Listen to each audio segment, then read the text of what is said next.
I'll concede your point just for brevity, but What? Brevity? We don't do that around here.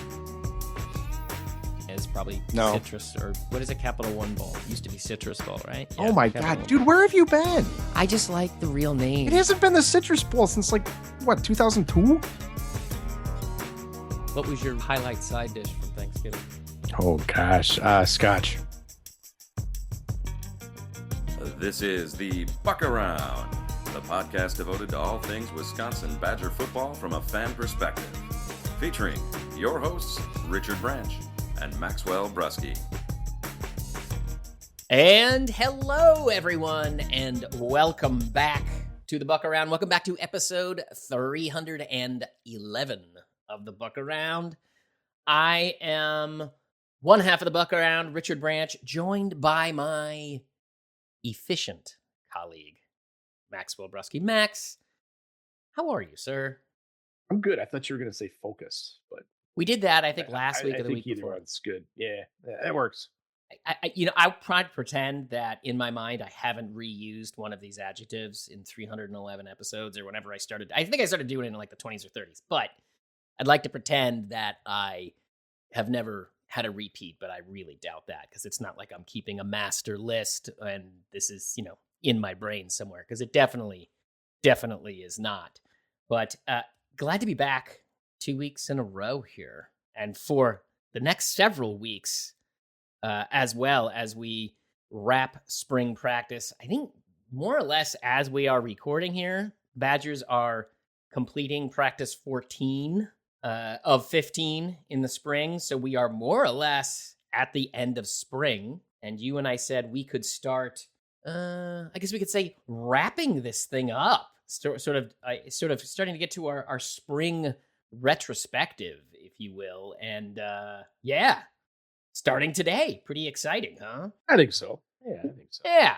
And Yeah. so I know we put out a call last week and we got responses to it. And then I nagged everybody over the weekend about, hey, we want to start getting thoughts and feelings. And we are doing that, but I thought maybe we could tweak it a little bit just because we didn't want to sit here and just read things off and react to things as we go, because a lot of them tie into what we wanted to talk about today. So some of them are going to be worked in today. Some of them will be interwoven in the coming episodes. But all that means is keep sending things if you have thoughts. If you think we're totally missing the mark on something, let us know, because genuinely curious to know what people are thinking, because Max and I have a terrible habit of generally agreeing on things, which doesn't make for, drive time radio, shall we say. But so what we said, we were going to do two things this week as we were talking over the weekend. One, you had draft thoughts, which I'm very, very interested to hear about because I have none. I tried to watch the draft. As I've said before,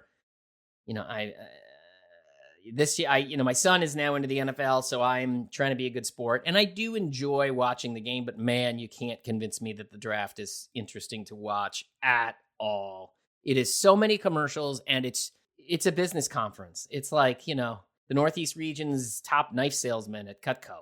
It's rough. It's just a bunch of people in an auditorium, and now it's like drunk people in a crowd. So it's a little weird. But it's like the opening act at Summerfest or something. Did you see that there were 775,000 people there over 3 days? But you know what? I know 775,000 people who need their heads examined. Is all I'm doing. Is that crazy? Yes. I know. You're all crazy.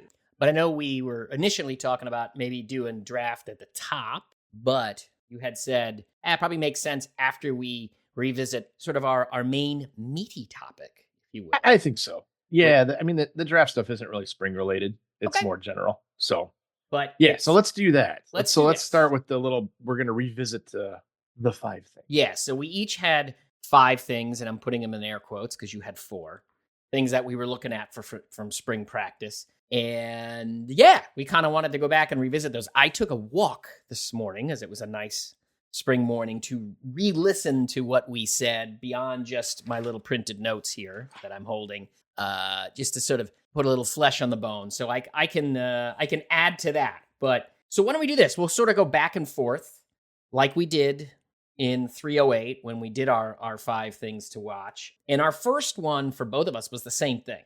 which was the right. quarterback room, and maybe sort of like maybe slightly different aspects to it, but the quarterbacks. What did you see at the end of spring here? Where are you on the quarterbacks?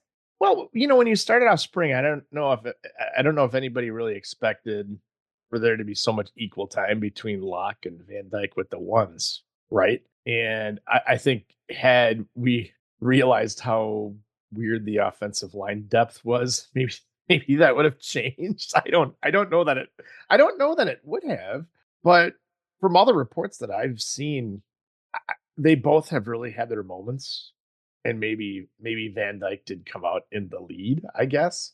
But it seems like both of them have had their moments. So if there's a situation where where the starter goes down, no matter who it is, I still think it'll be Van Dyke. But if the other one has to play, they're in good shape, I would think. Yeah. So I think, I mean, again, I know because I listened this morning, but your basic thought going in was, I want to get a sense of, what does the quarterback room look like? And I do think you got that. Mine was a bit more specific. I really just said, I want a number 2. I wanted, my thought was Phil Longo kind of needs a win, like a proof of concept, like a guy's developing. Someone is taking a step forward. And I mean, to me, you got that. You couldn't get much more than you wanted here. The only thing I think they got a little sour on it about was there was a lot of wish casting on Nick Evers because he's fast. And people said, give me mobile quarterback, athletic quarterback, yada, yada, yada. And the biggest arm. And highest recruiting ranking, et cetera, et cetera. The question I do have looking back on that is what you touched on, is if there was a more functional offensive line, would there have been less of a differentiation in the reps between Evers and Locke? Because I don't know. I have thought, there probably would be. But then again, this is spring. If they thought they were closer, they would have slotted Evers in there. And Locke has pulled away. That's a good sign. I think it's a really good sign. With the departure of Evers, Matoyer even got some run with the 2s. Yeah. So I just can only say it looks healthy. I mean, Cola Cruz hurt. We'll see what happens there. But hey, you've got an heir apparent there, to your point, can play if he needs to, but you see progression and separation. And hey, if Matoyer catches up next year, that's only healthy. That's only good. So as far as I'm concerned, if we do our old grades, I guess I give it, I don't know how to give it. I don't want to give the first thing an A in my mind, but I'll give it an A-B. No, I think if you were going to give it an A, you would have seen a clear separation from a number 1 guy, right? If what did Longo say is I've only had to choose a quarterback once. Right. Which I kind of liked. I kind of like that. It when you see it kind of thing. I do it by feel, I do kind of like that. But I don't know if you had that, right? I think in the last week you did. Maybe in the last week you did, but yeah, I guess. I said, Van Dyke will still be the starter, but it's not like he's ready to roll. I got very little to work on. I just need to fine tune. I don't think that's quite the case. Is it? No, and what I'm not looking through this through the lens of I'm giving this thing a very high grade because Tyler Van Dyke's going to be awesome. I don't think he's going to be awesome. I don't think he's going to be good as Tanner Mordecai, which, we'll get to that later. Yeah, at some point we'll get to that. But I'm going to save that today, one. But the maybe statistically he'll be better, but I don't think he's going to be a more impactful player or a player that can do more for the offense as a percentage of its functionality. Maybe. I don't know. We may disagree on that. I don't know. We'll see what happens. He may be in a more functional offense in the end. But I was looking at through the lens of, do you see growth in the quarterback room? And yes, and I'm getting that, and I'm getting a guy separating. It's not a muddled field. So I'm going to give it an A-B. That's what I'm going to give it, Max. Sure. And for those of you that don't recall, we use the University of Wisconsin at Madison grading system. Well, as in the late 90s, who knows if it's still the same. That's when we were students there. Anyway. So, all right, what would you give it? Are you in the same boat? Oh yeah, absolutely, okay. Absolutely. Right, so I think you got plenty of clarity. I think you got a clear top 3. If you don't have a clear top 2, I think you still have a clear top 2, but you definitely have a clear top 3. Well, I mean, you only have 3 quarterbacks. So. Yeah, but even still, where would LaCrue have fit in anyway? I mean, I don't. Right. You think he would have been ahead of Matoyer? I don't know. We'll see. I don't know. Yeah. Who knows? But either way, yeah, I think you got clarity. All I right. think. The second one you wanted to look at was, well, actually, this is where we overlapped again, was the running back room. Yeah. How you I'm feeling ready to about go that? with an A on that, man. Why is that? I'm ready to give it the A right now. I think you got a clear top two.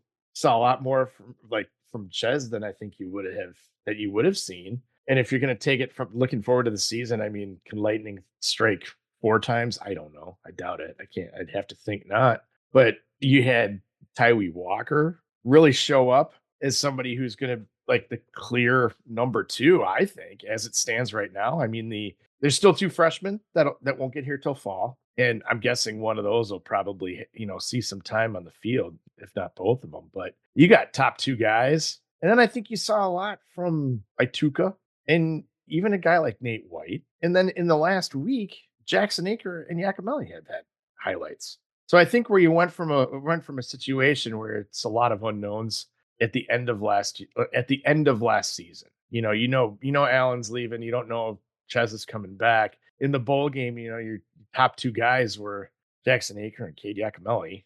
The recruiting class turned out, pretty well. So you knew that. But it's a lot of question marks. I think there's a lot less question marks. And I think the position looks pretty good for this season and presumably for seasons beyond this one. Okay. So I think my lens was different. Sure. Specifically, I said going into this, I know who the 1 and 2 are going to be. Mhm. You have Malusi, you have Walker. Like you said, I didn't think we'd see much Malusi. We saw plenty of Malusi. Don't shake your Hold on, finger. He though. was not brought Well, in to not be the. No, I the know carrier. that. But you don't know you don't know what he'd be like, So right? correct. What I would Yeah. say is the comment I made, he's 5'9" and 222 pounds. He's going to be a battering ram. And he's more dynamic than that. He can catch. He's got a little bit of cut. It's, you see some highlights here and there and you go, oh, intriguing. Like an intriguing Mhm. body, intriguing skill set. Agreed. I think he's a little bit better than I thought he'd.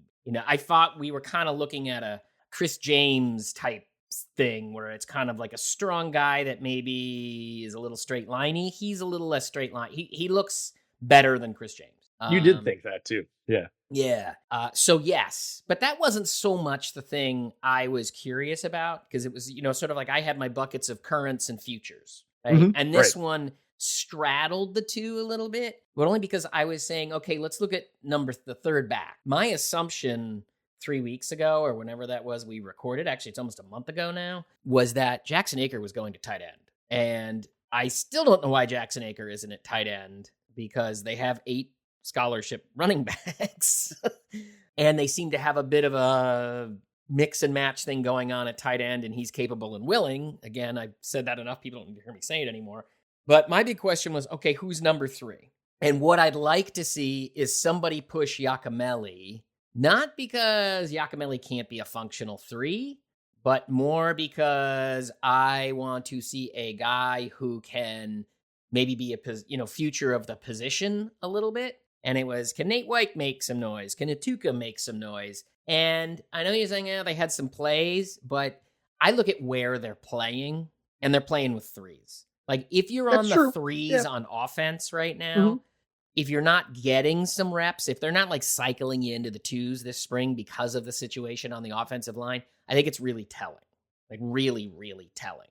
And Atuka this isn't like, he's done. It just, like, he's not going to be a guy unless there's some growth over the summer into the fall, which can happen. It's not happening this year. And Nate White seems to be buried down there even with the weight. So it sounds like it's going to be Yakimelli. I don't really get what the future is for Aker there. But yeah, I didn't quite get what I wanted out of it. Like, again, they look good. Let's see if Malusi cannot get hurt. I think it'll be a very good running back room if they can make that happen. Because Yeah. I do think Walker, and I also do think if Malusi does get hurt, I have a lot fewer questions than I did before. I mean, Walker's going to have to carry a lot of the load, but he looks like he's every bit capable of doing that. And the coaches seem to have confidence in the guy in terms of the way Longo just said. He doesn't come in like a guy who needs to learn the system. He's there. He's ready to go. So that part's good. Like, maybe that part, which wasn't really my primary focus, being better than expected, can offset that a little bit. But I'm more in the B camp here. on the Okay, running. not even an AB. So Not that's an good. AB. I'm a Okay. like So we have some difference. yeah. So I'll give it a B. You're gonna give it an AB, or are you giving it an A? I'm gonna give it an A. I started off with an A, and there's Oh. nothing you said that would make me back off of that. I wish you were my professor. I don't know. Do you though? I don't know. Do you feel more confident about the running backs this year than last year? What you mean at this time this year than versus this time Braylon last Allen, year? Ches Malusi last year? I think so. I like to feel. Looking back at it now, I'd have to go back and hear what I said back then, or I don't know, but I think yes, I do. Interesting. I mean, Yeah. because you're not alone, right? Yeah. Like this was the one I wanted to bring up. So Patrick in Lake County said, I am optimistic about the running back room heading into 24 because I feel like the running back was the position that hamstrung the offense last year. A deeper room will pair better with Longo's offense, and a diversity of skill sets will mean less square peg round hole. Mm-hmm. Agreed. What's the only addition to this room as of right now? I'm not picking on you. I find Wa- this fascinating. Walker for Allen. Yes, that was going to be my question. What was the only subtraction is Allen. Yeah, Walker for Allen. It is so interesting to me. People are very high on this running back. Yeah, but you know a little bit more about Aker and Yacomelli too. Okay. You had a whole season to judge them, and you saw some good stuff, especially from Aker. But do you think maybe for you, the third running back is moving the needle for you that much? Well, if we're talking about the room, yeah. Yeah. You don't feel as uncertain. Okay. I mean, because like last year, Chess is coming off an injury, another one, right? And I mean, how much coming off of 2022 and when Braylon Allen barely finished the season yet again? You know what I mean? Yes, I do. I know exactly what you mean. I mean, there's a lot of that. There's a lot of that too between then and now. Okay. I mean, fair enough. Do you have the same thing with Malusi? Yeah, you probably do. But do you have a season-ending injury 4 years in a row? I mean, right. Law of averages has to catch up with the guy eventually. Catastrophic versus grind down is very different. Yeah, 100%. There was an inevitability to Allen's injuries that you don't feel like exists with. Yes. Okay. Yes. Fair enough. Anyways, I don't know why I had a U-turn to that, but as I was listening to us this morning, I was scrolling through some of the emails we got, and Patrick stuck in my head, and I was like, oh, I want to go back to that because it tied into that conversation. Gotcha. All right. This is the first one where we didn't sort of overlap. Well, actually, I guess we did. They're in we're talking about the trenches. Anyway. We are now in the trenches. Why don't we start on the defensive side? Because we did Sure. overlap here. The defensive line. You know, if I don't know what grade you'd give it because it's not like there's anything that changed or improved, or I mean, if it was a C and a worry going in, it's still a C and a worry coming out. You lost two. I don't know if you saw that. There was another transfer out of the position with Mike Jarvis, which I only heard about like a day ago, I think. Okay. I get it. No, I get it. But it's still another body that's out there that you're losing. I think you know who the top couple guys are, but after that it gets really, really shady. And this is the thing in the draft that I'm going to talk about. But James Thompson, I think, will be he's a good player. He's not a game changer by any means. If you're going to look at the end of the season, could he get to like a honorable mention type of thing? Probably third team. I don't know about that. And especially with the teams and the talent at the position with a lot of the teams in the league. I mean, he's not in the first or second tier of defensive tackles.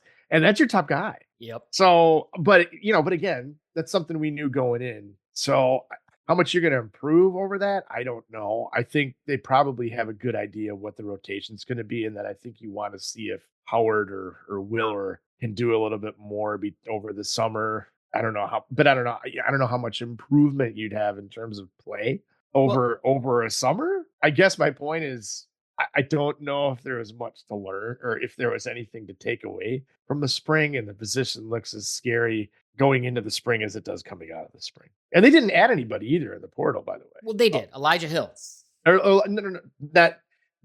Oh, since Hills came in. Yeah, right. That's gotcha. what I mean in the current portal, which they may, but again, I'll talk about it later, but those guys are hard to find.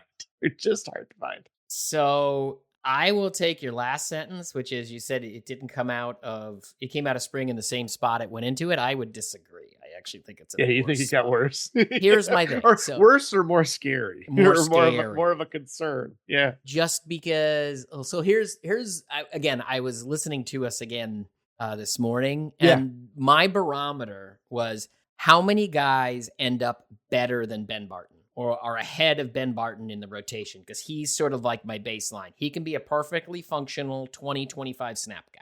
How many guys are ahead of Ben Barton? James Thompson is ahead of him. We know that. He's going to be a starter. He is going to play a lot of snaps. It looks like Kurt Neal is ahead of him. A lot of talk of Kurt Neal has gotten better. We even said it in that show. Yeah.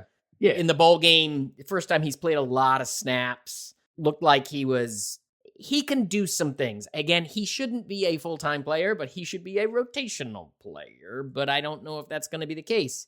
Next is Ben Barton, as far as I'm concerned. Next is Ben Barton himself. Yeah. So it's been here's the thing. They brought in Elijah Hills. We have not seen nor heard from him really in any significant way. Mike Tressel talked about him after the scrimmage over the weekend, which was, I guess, their version of the spring game. I think a lot of people were kind of putting it that way.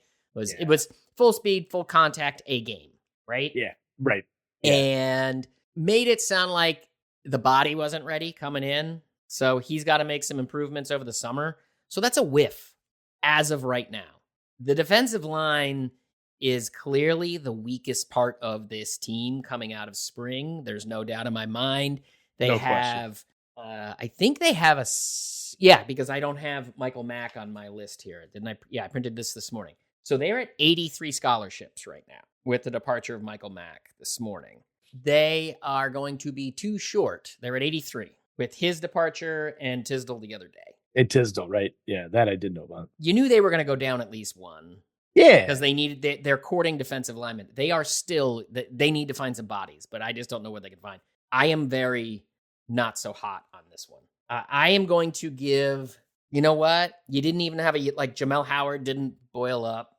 No. That was one you kind of hoped for too. I think it's a D, dude. It's a D. It's a D. It's a D. I'm not going to object. Yeah. And it's funny because I don't even like giving it that grade because I think I'm actually overall, well, I'll get to that. But yeah, it's a D. It's a D. Yeah. All right. Let's go to our next one. Why don't I lead just because I have two more and you have one. So mine that kind of is on their own is the younger offensive linemen, specifically the development of the younger offensive line, because there were literally 15 offensive linemen on the roster going into spring, including walk-ons. They brought in 2 tryout guys as well. And my whole thing was they need to see some guys step up. And there were some intriguing things that happened. One, the fact that Joe Brunner is going to start, and it was interesting. Blazek is kind of like, by the way, if people want to see a good availability, Blazek is really good too. It's a lot like, Matt Mitchell's, we talked about a couple weeks ago. Like, he's a very open book guy. Like, if you want to know who the starting offensive line is right now, who the 2 deep is, he just tells you. Like, he just was like, here's my 5 and here's my second 5. He called him his pair and a spare. It's very interesting to hear him talk through it. But as he said, Brunner should have started some or should have played some last year, was actually his words. JP Benchwall's in the mix there. So we are seeing those guys there, which we kind of knew going in limited reps in spring so far. Kevin Haywood looks like a hit. He was running with the ones in the scrimmage, which I think is significant. I think so too. And Blazek said he expects him to be in the 2 deep, and he is going to be his 3rd tackle. Cubberly, he was mostly with the 2s in the scrimmage, but also has been cross-trained on center and guard. But as he said, his future is probably guard, but they need a 3rd center, so they're working him in there. Instead of Huber, mind you. It sounds like he is moving ahead of Huber on the depth chart as a center, which I think is significant, although they kept saying Huber can play any 5. So that works for me. I don't know if this is allowed to be part of the coming out of spring, but I do think the strings they pulled in the portal are very clever. The Leighton Nelson is pretty straightforward. Okay, 3rd-year sophomore, like I said, he's kind of like a second choice, right? Like for both parties there. Like the guy probably want to start somewhere. Right. But I think the Joey Okla one is a really slick pull because you pulled a guy who is a borderline Power 5 offensive lineman without a scholarship. I really have to give them credit. That's a heck of a grab because he left Illinois. He had a weird offer sheet, but he had an offer from Illinois and Eastern Illinois. Those are the only two reported on 24/7, which is really strange. And Yeah, then it is. had some MAC offers in the portal, but they were able to, I mean, obviously you got the hometown discount there. But Yeah, right. so if I'm allowed to use those, I think they did a very good job with the offensive line, all things considered, in this spring, because they've put themselves in a position, because again, the way I was looking at this was not for next year, but what are they doing in 25? And they're setting themselves up pretty well to have 3 of those positions figured out between Benchwall, Brunner, and Haywood already. Like you kind of are ready to pencil some names in there. And if they can prevent themselves from having, as he called it, like a middle class, he didn't say exodus, but he called it the middle class of the offensive line, like the sophomores and juniors. Yeah. If they can keep guys around, they're set up much better than they were 4 weeks ago. Like I feel my comfort level is higher. At least, Leighton, I don't think Okla's ever going to play. Like I think he's an insurance policy, but hey, Leighton Nelson can at least be an option. Yeah. He can be a plan B, but at least he's an option, and he's a little bit of a guy who can float around on the interior. That's a win. As Got far familiarity as with I'm the concerned, coach too. yes, Yeah. I'm going to give that one an A. Like that one, no problem, gets an A from me because they couldn't do much better than they did. I mean, Cubberly, no one's a miss. I mean, Cubberly's playing. Cubberly isn't buried. You hear his name. He's progressing. I'll take it. The other one, you know what? Do you mind if I do 2? Because I think your last one is kind of a good one to wrap the topic up. The Yeah, vibe definitely. comment. Yeah. So let's do this. The other one I had was young defensive backs, specifically corners. I wanted to see, they're going to lose Hallman, Forkerine, Delancey, Lofi, those 4 in all likelihood. I mean, I don't think Hallman's going to stay for another year. And I had Michael Mack at the time, but they lost him a year early. It was, can the guys behind them start to percolate up? Can they start to sort of be like the next generation of guys coming in to make sure that like they're not reliant on the portal anymore? And I would argue, it's funny, you know what term I used here? It was like the defensive line. I said, how many guys are better than Max Lofi? Yeah. And I have like that guy, my view of Max Lofi has changed because Max Lofi just basically pushed Michael Mack out the door as far as I'm concerned. I think you're right about that. Yeah.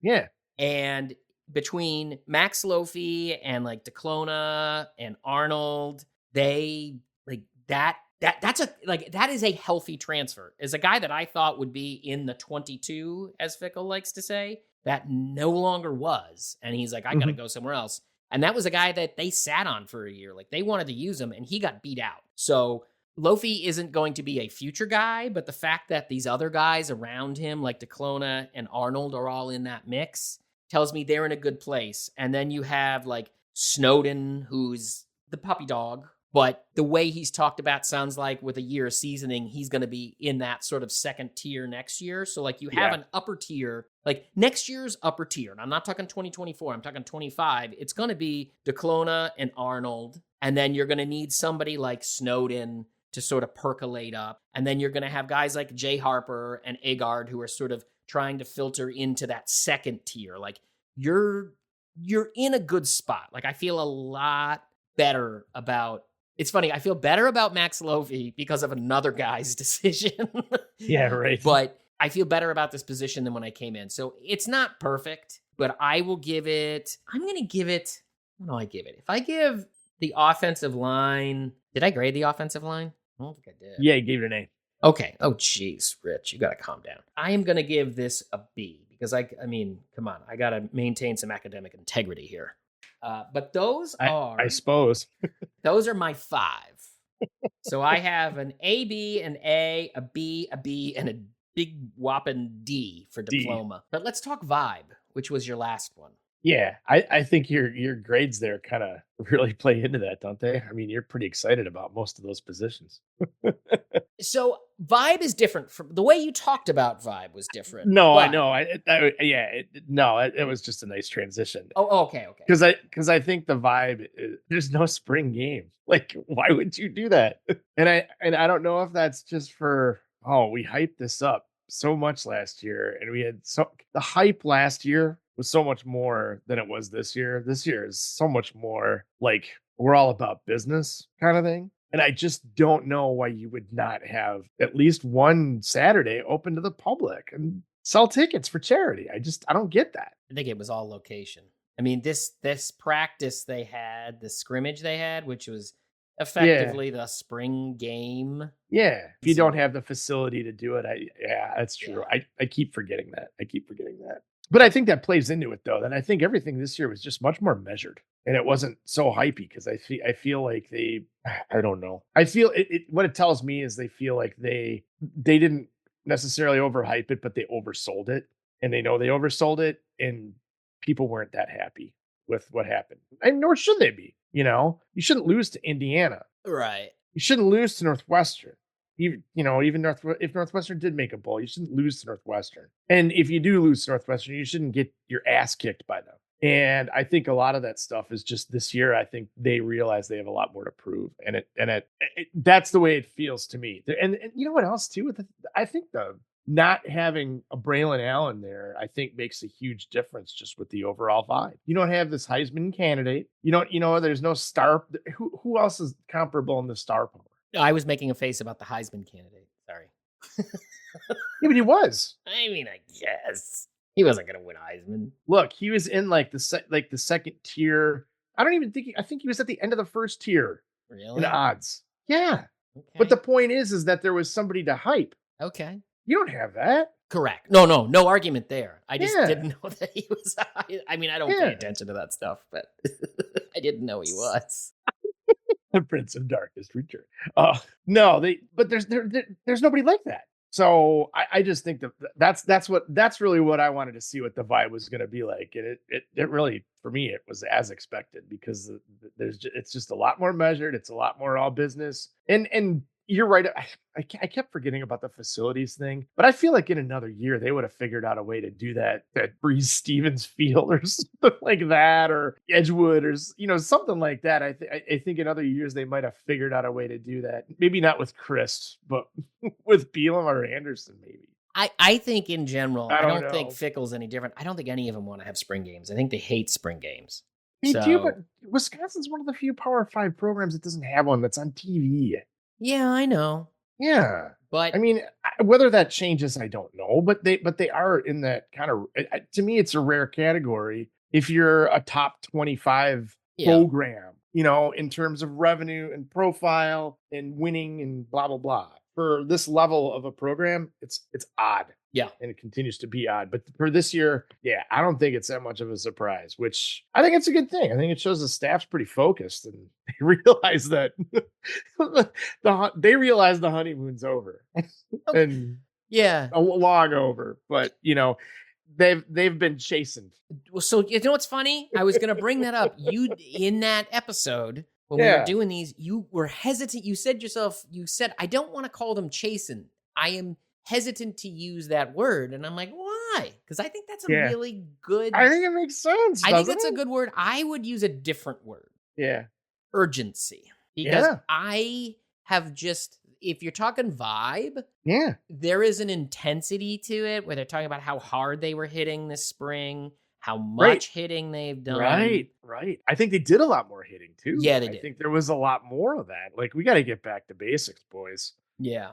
So Yeah. I did notice that. So what would you give your vibe grade? I don't know if I don't think it's a grade really. It's a Well then, Max. complete or a pass. All right. Well, then we're not going to put it in the GPA. So would you like to know what your GPA was on spring? Mine should be pretty high. Well, no, it's like a 'cause B. You have a D. I have an A, a B, and a. Oh, did I agree with you on a D? Yeah. You had an AB for quarterbacks, Mhm. an A for the running backs, and a D for the defensive line, which comes out at a 2.8. Oh, jeez. 0.3. 2.83. Not, D equals diploma for one D- thing. Yep. D equals diploma and vibe was a pass on a pass-fail score. So Yes. Okay. Well, mine, I gave grades and everything because I'm not a coward like you. are you calling me wishy-washy? Yes. I came out at a 2.9. So, So it's- there you go. man, that defensive line. Woo. But here's the one thing I will say. Yeah. Just to wrap up this well, I don't want to say anything else. Let's leave it because We're Well, gonna because like I said, we're going I to got the- revisit this next yeah, week. And yeah, you we're have a gonna hard have to. stop. Tell me Yeah. your NFL thing. And then you know what? If you have to, you can just mute and go. And I will do the outro and let everybody know what's going on the next 2 weeks. Okay, that sounds good. So I don't know how much worthy it is, more than 90 seconds, but go back and look at defensive tackles drafted. Go back and look at how many are drafted in each draft. It's usually 20 on average for the past 10 to 20 years. There's usually multiple in the first round. They're never from Wisconsin. And when they are from Wisconsin, so do you know who there's Benton, right? You know what kind of surprised me? They considered Matt Henningsen one too, which, okay, all right, fine. I don't really, whatever, take it for what it's worth. Walk on, right? Right. The next guy down that you'd have to go who is at least from Wisconsin was Robert Windsor, which I think was a major miss on the recruiting end of it. Then you have to go all the way back to Bo Allen to get one drafted. Iowa has one roughly every other year. Michigan, Ohio State, repeatedly. If you look at the list of schools, it's every playoff team has them in there. And then there's some smatterings of Wisconsin's, Iowa's, blah, blah, blah. Illinois, Jerson Newton was in there. But the point is that when you have I'm going way too fast because I got the hard stop. But if you have one that's in state, you better not miss, because the only ones they have are guys from in state, Right. and they're exceedingly rare. And in order for you to have any of these in there, you got to go out of state, and you got to pick up at least a couple from out of state that are going to be difference makers. So they need to step up in that area massively. And then lastly, and it is 1:00, they only had 3 players drafted. And that, if you count Isaac Guerendo, who got drafted ahead of Braylon Allen. Yes. So, and this has been the feature for the last couple drafts, which is to say, if you're going to use the draft as a measure of talent, which I think is pretty valid, right. Wisconsin's been behind for quite a while. And I would, I don't know if Chris had many years that were like the Bielema years, or guys that made rosters, even like it needs to be fixed. Yep. And these last couple of classes were supposed to be some of the best to come through. So I don't know. Like I said, I had to finish that up way too quick because I got to go. All right, you go, Max. I will wrap this thing. I'll let everybody know what we're doing the next couple weeks that we talk. Sounds good. All right. Take care, everybody. All right. Till next time. Wow, I get to do an outro on the solo here. This is new. So just to give everybody a heads up, we want to wrap up spring in the next couple weeks. Next week, we will come back with what we are calling our optimists case from spring, like what we look at spring and what we say, oh, this is why I'm positive about the team, or this is how I make a positive case about the team. And then we're going to pair that with our post-spring depth chart for the offense. And then the following week, we are going to circle back with the pessimists case for the team. And this will be each of us separately. We'll kind of come up with it independently and see how much we align or overlap or where things are at. And we'll pair that pessimist case with the defensive depth chart, and then 1 or 2 listener questions we already have. And then also just through these 2 episodes, would really love to get people's spring thoughts. Like, I'm not kidding. Send them our way. They help us frame conversations. They help, for me personally, like get the gears turning, thinking about things. You can just reply to the Twitter account, just reply to the Toddlers and Tiara GIF, or go to buckaroundpodcast.com. You can find all the ways to reach out to us with contact forms and the Patreon. You can send a longer message that way if it's easier. You can call the Talk Around 347-77-BUCKY. I know that's mostly an in-season thing, but you know the deal. Or just email buckaroundpodcast@gmail.com. You've heard me talk enough. I hate monologuing. This is very strange. I am staring at Max's frozen face on my Zoom call because it makes doing this a little easier and a little less unnatural. But on that note, we'll wrap 311. We will talk to you guys next week and would really, really love to hear from you. All right. Bye-bye, everybody. Enjoy the conversation? Head on over to buckaroundpodcast.com to find all the ways to connect with the show, links to our Patreon page, and feeds for every major podcasting platform. We want to thank each and every one of our patrons. You make this podcast possible. This has been The Buck Around, Badger football analysis from a fan perspective.